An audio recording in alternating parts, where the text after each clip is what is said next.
क्या आपने कभी अंधेरे में अपने आसपास ऐसा कोई काला साया देखा है जो बिना आवाज किए अचानक आपकी नजरों से दूर हो जाता है? इन्हें लोग शैडो पीपल कहते हैं, जो अक्सर थकान, तनाव या अकेलेपन में हमारे आसपास घूमते रहते हैं। कहते हैं ये साए हमारी दुनिया और किसी दूसरी दुनिया के बीच के दरवाजे की तरह होते हैं। कभी कभी ये हमें देखकर भी दिखते हैं, तो कभी हमारे डर को बढ़ाने के लिए ऐसे अचानक गायब हो जाते हैं। वैज्ञानिक इसे हमारी आंखों की चालाकी या दिमाग की कहानी कहते हैं, लेकिन जिन लोगों ने इन्हें देखा है उनका अनुभव बिल्कुल अलग होता है। तो अगली बार जब आप अकेले हो और कोई काला साया आपकी तरफ बढ़े, डरना मत, क्योंकि ये शायद सिर्फ एक शैडो पर्सन हो सकता है। तो स्लीप पैरालिसिस में जनरली आप सो रहे होते हो, ड्रीम कर रहे होते हो और साथ साथ में आपकी आंखें भी ओपन होती है। तो ब्रेन सपने की और आप जो रूम में देख रहे हो दोनों की इमेज ओवरलैप करता है और इसी वजह से आपको ऐसा लगता है कि कुछ रूम में खड़ा है या ब्लैक शैडो दिख रहा है।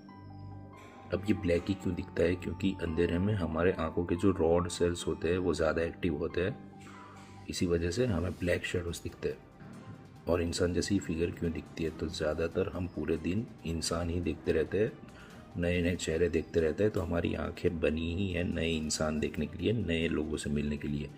तो इसीलिए फर्स्ट परसेप्शन ये कोई इंसान खड़ा है वैसी ही होती है। और सिमिलर फिनोमेना होता है कि जब आप बैठे हो कुछ काम कर रहे हो और सडनली आपको लगता है कि पीछे से कोई चीज़ एकदम से गुजरी या कोई साया गुजरा।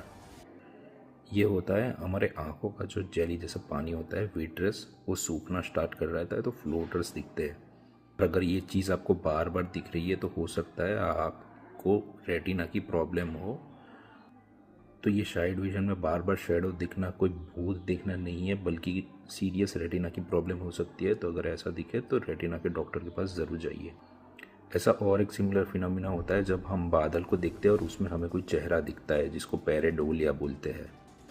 तो ये इसी की वजह से होता है कि हम पूरे दिन नए चेहरे देखते रहते हैं, पूरे दिन सारे इंसान को देखते रहते हैं, तो हमें पहले बादल में कोई चीज़ दिखती है, वो कोई इंसान का चेहरा ही दिखता है। तो ये शैडो पीपल कोई आउटर एंटिटी नहीं है, वो भूत प्रेत नहीं है, ये बस हमारे दिमाग और आंखों का खेल है जो हमें ये चीज़ें दिखा रहा है। Thank you.